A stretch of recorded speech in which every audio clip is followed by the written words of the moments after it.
Imagine driving down a dark highway in the middle of a storm. You're tired, your gas tank is almost empty, and then you see it. A glowing neon sign that says, vacancy. But what if that hotel isn't just another roadside stop? What if the moment you step inside, you never check out? Tonight, we're exploring the top 5 scariest hotels in the world, places in the United States where guests vanish, where mirrors reflect more than your own face, and where entire hallways lead to nowhere. And trust me, each story is darker than the last.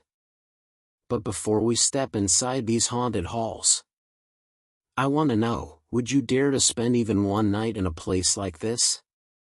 Tell me in the comments right now, and if you want to hear the full terrifying story, make sure you hit that subscribe button so you don't miss what comes next. The rain hammered against the cracked neon sign outside the old highway motel. A place truckers used to stop for a night's rest. But tonight the only thing that stirred inside was the sound of footsteps pacing a hallway that should have been empty. They say in America, some hotels aren't built for comfort. They're built to trap the memories of those who never checked out. And every state has one that locals refuse to speak of after dark. The first sits on the edge of the Nevada desert.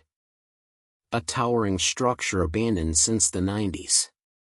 But drivers on the I-15 still swear they see lights flicker in the upper floors, when no power lines run for miles.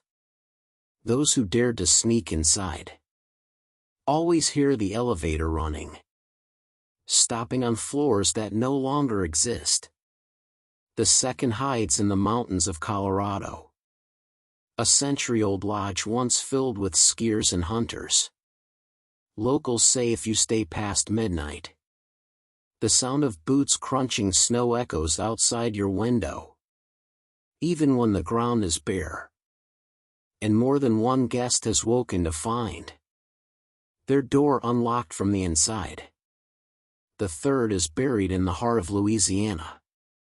A plantation-turned hotel that never escaped its violent past. Tourists who check in often leave before dawn, muttering about voices whispering through the vents, and hands pressing against their backs, when no one else was in the room. The fourth waits in New York City, hidden among the glittering towers of Manhattan. A luxury hotel where celebrities once gathered. But the 12th floor has been sealed for decades. Staff refuse to speak about it, though cameras sometimes catch the shadow of someone walking the hallway on that very floor. A hallway that has no working lights. And then there's the fifth, the one that still takes reservations. Sitting quietly in the Midwest, off a lonely stretch of Route 66.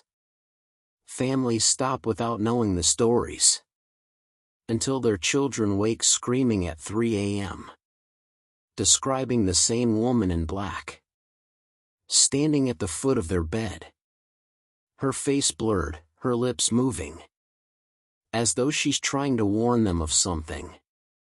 The rain outside keeps falling. The sign flickers, buzzing in the storm. A place that looks empty to everyone passing by. But inside, the air is thick with the smell of mildew and cigarettes long burned out. The wallpaper curls like skin peeling from bone. And the silence inside the lobby is broken only by the faint hum of an old jukebox. A jukebox that hasn't been plugged in for 30 years. Room 27 is the one travelers never talk about. Every ledger shows it has never been rented. Yet the bed sheets are always disturbed. The pillows indented as if someone has been resting there. Some guests say they heard a man whispering their name through the vent.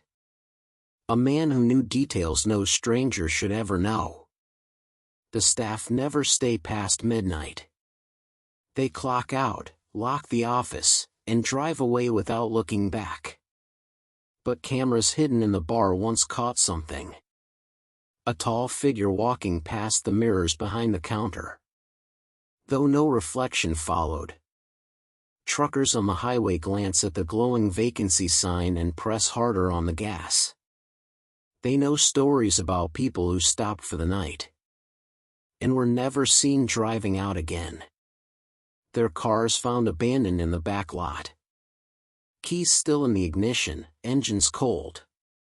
The strange part isn't just who goes missing. It's who shows up in their place. Families who swear they saw a man at the check-in desk, describing him the same way every time. A pale face, sunken eyes, a voice too soft to belong to the living. And in the logbook behind the counter, under every vanished guest's name, is the same scribbled note in shaky handwriting. Checked in, never left. The ink bleeds across the yellowed page, as though it was written with hands that trembled. Or with something wetter than ink. A storm once trapped a family inside for 2 nights. They told police later they tried to leave, but every door led them back into the same hallway. No matter which way they turned. The exit signs flickered red but pointed nowhere. On the 3rd morning they were finally found. All huddled in the lobby, eyes wide open, unblinking. Each of them whispering the same phrase over and over. "She won't let us go, she won't let us go." Locals claim the land itself is cursed. Built on ground where an entire town disappeared in the 1930s. The hotel rose from the ruins. Its foundation poured over forgotten graves. And each year, on the same week, another traveler is swallowed into its silence.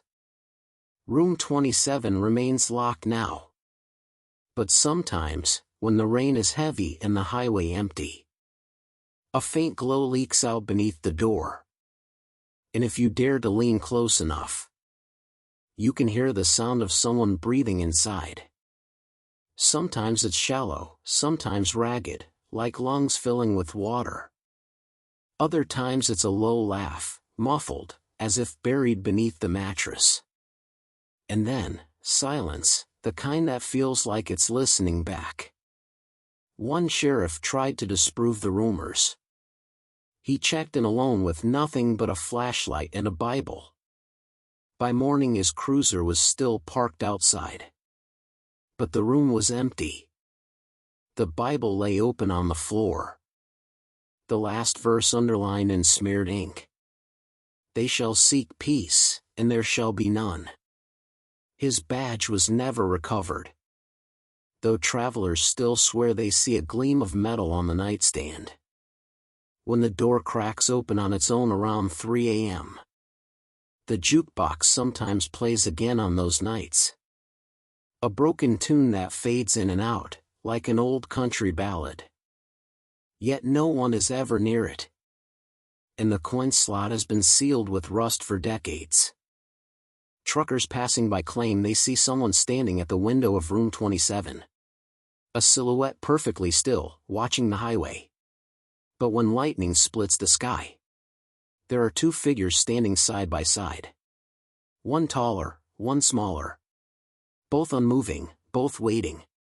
The taller figure always stands with its head tilted, as if studying the cars that rush past in the storm. The smaller one clings to its side, shoulders hunched, motionless.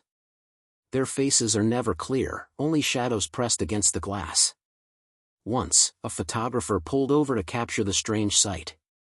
He raised his camera, focused on the glowing window. But when he developed the film, there was no hotel at all. Just an empty stretch of highway and trees bending in the wind. He quit photography the same year, telling friends the negatives whispered when he touched them. Inside, the logbook grows heavier with names. Dates scrawled in uneven lines, some fading into nothing. And on the last page, written in darker ink than the rest, is a name no one dares to read out loud. Because those who have tried say they hear a knock on their door that same night. 3 sharp raps, deliberate, patient. like someone already knows the room they are in. The rain outside never stops for long. And whenever it returns, the vacancy sign buzzes back to life. Flickering, calling to anyone desperate enough to pull off the road. Toward a hotel that waits. Hungry and silent. For its next guest. The carpet in the lobby is damp, though no one has walked across it in years. Each step leaves no footprint, yet the musty smell of wet earth rises up. Like the ground itself is rotting beneath the floorboards. A maid once confessed she quit after a single night shift. She said while changing linens she felt someone tugging the sheets from the other side of the bed. But when she looked, there was no one there. Only the deep impression of a body that hadn't moved in hours. As if something invisible was lying still, waiting for her to finish. Long-haul drivers who stay too long at the bar tell the same story. A man in a gray suit, face pale as chalk, sometimes joins them at the counter. He orders a drink but never touches it. Just stares into the cracked mirror behind the bar. And if you're brave enough to look at his reflection, you'll see the seat beside him is empty. No one knows who owns the place anymore. Tax records show it hasn't been paid for in decades. Yet the doors are always unlocked, the lights always working. And the ice machine in the hallway rattles to life at odd hours, spitting out cubes that melt into red puddles on the tile. Travelers who swear they'll never go back always mention the same thing before they fall silent. That moment, sometime after midnight. When every sound in the building stops at once. And the whole hotel seems to hold its breath. As if it's listening for you to move first. And if you do move, just the scrape of a shoe against the carpet, the creak of a bed frame. The building answers back. Some hear doors slamming down the hall, one after another, like dominoes falling in the dark. Others hear the elevator grinding upward, though the cables were cut years ago. But the worst, they say, is the voice that follows. A whisper so close it feels warm against the ear. Calling you by your first name, even if you never gave it to anyone there. There was a college kid who tried to live stream his stay. Laughing, showing his viewers the peeling wallpaper and broken vending machines. At exactly 3:07 a.m. the camera tilted sideways on its own. The last frame showed the kid staring into the corner of the room. Mouth open like he was about to scream. But no sound came out. The stream ended suddenly, frozen on that single image. And his car was found days later on the shoulder of the highway. Keys in the ignition, door wide open, headlights still on. Locals have stopped warning outsiders. They say the hotel chooses who it wants. And the more someone resists, the more it clings. Holding them tighter, room by room, hallway by hallway. Until the guest forgets why they ever tried to leave at all. Because sometimes, when the rain is thick and the neon buzz is loud enough to rattle the glass, you can drive by and see faces at every window. All staring outward in silence. Like travelers still waiting for their ride home. But the cars never come for them. And the highway just keeps stretching on, endless and black beneath the storm. Truckers say if you glance too long at those windows, something changes. You'll spot a familiar face among the strangers. A friend, a sibling, someone you lost years ago. Smiling faintly, raising a hand as if to wave you inside. One woman swore she saw her late husband staring down from the top floor. He died in a car crash 3 states away. Yet there he was, standing still in the glow of room 27. His wedding ring glinting against the glass. She slammed her brakes and pulled onto the shoulder, heart pounding. But when she looked again, the window was empty. Only the curtain swaying slowly, like someone had just stepped away. The police refuse to file missing persons reports tied to the place anymore. They call it coincidence, bad weather, drunk drivers. But in the station records, there's a locked drawer. Filled with photographs of vehicles abandoned in the hotel lot.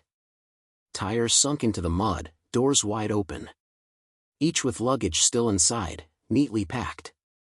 Like the owners had walked in expecting to return. And every single photo shows the same thing in the background. Room 27's window glowing faintly. Even in the middle of the day. One detective stared at those photos until his hands began to shake. He swore the light in room 27 wasn't just glowing. It was pulsing, faint and rhythmic. Like the slow beat of a heart. He checked in without telling anyone. Took only a notepad and a recorder. The recorder was later found on the floor outside the room. Its tape warped by static, but one fragment survived. A hoarse whisper repeating the same words again and again. "It knows you're here, it knows you're here." The notepad had only a single sentence scrawled in frantic handwriting.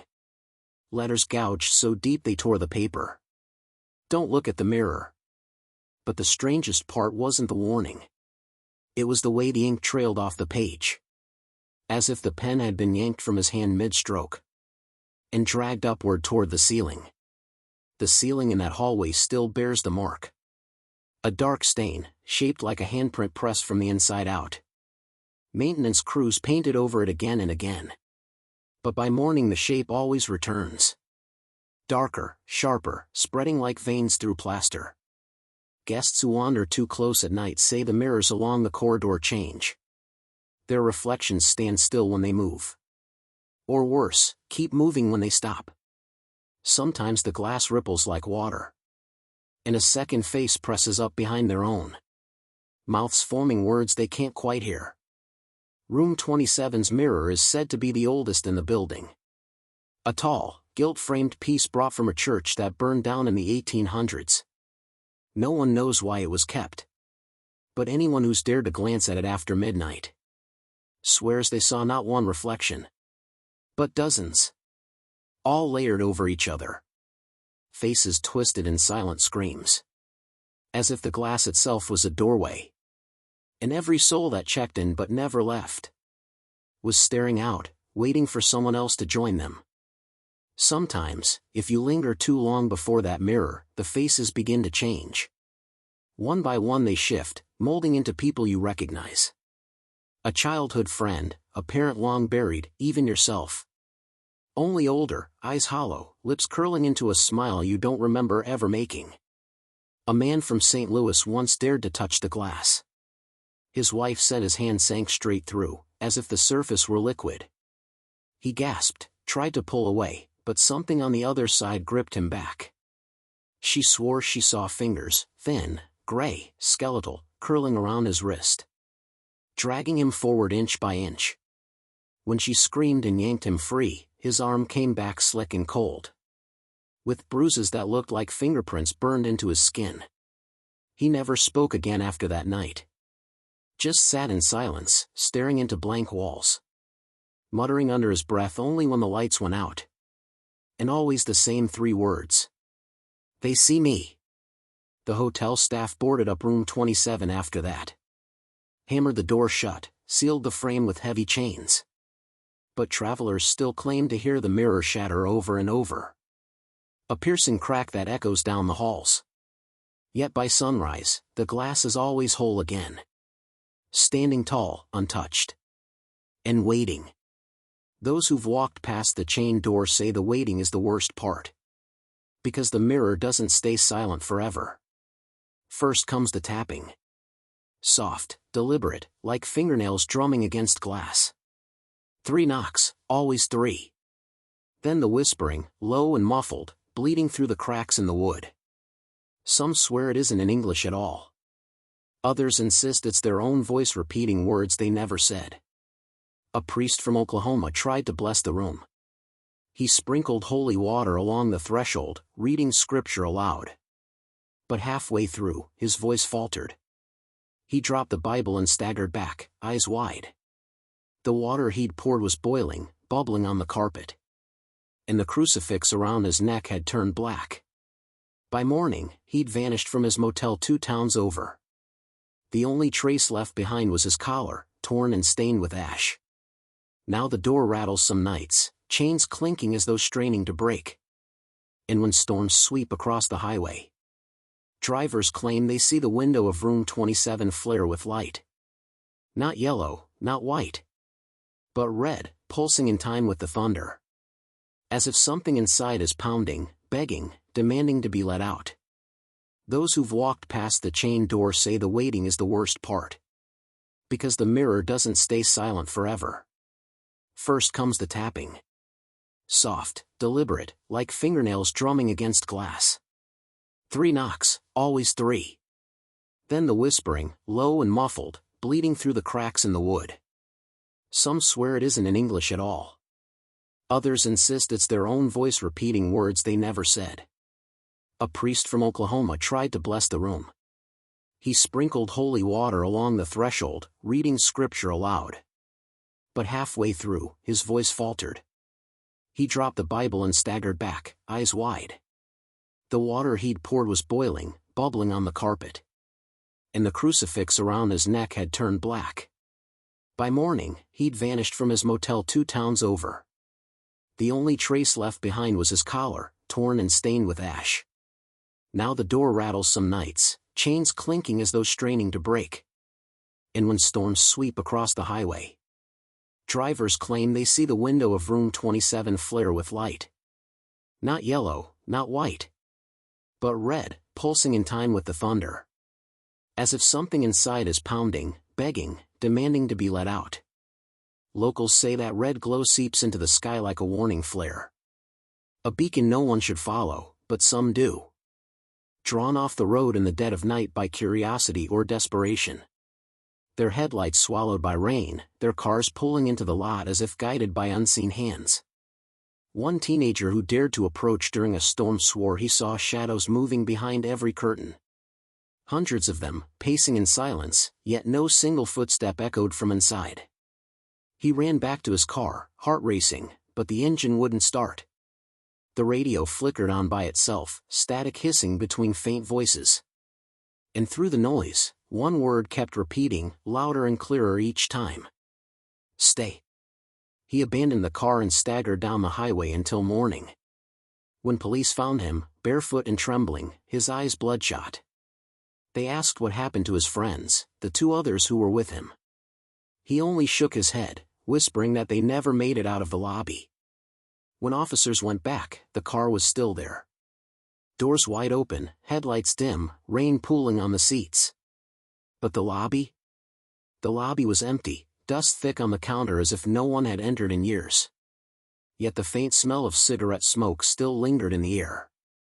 And on the check-in book, 2 fresh names were written in shaky black ink. The names on that page gleamed wet, as though the ink had just been set down. But the pen lay dry, brittle, its tip cracked with age. An officer closed the book, hands trembling, and for a moment the entire building seemed to sigh. The lights above flickered, humming low, and the vacancy sign outside went dark for the first time in decades. Rain slowed, the storm breaking into silence. And the hotel stood still, watching. They left that night without speaking, without daring to look back. The cruiser's tires splashing through puddles, the road stretching long and empty behind them. But each man felt the same weight in his chest, the same knowledge pressing down like a stone. That place had not released anything. Not the names, not the faces, not the shadows pressed against the glass. It had only grown patient. Quiet again, hidden in plain sight. Waiting for the next traveler too tired to keep driving. Too curious to resist the glow of a sign that always comes back to life. Vacancy.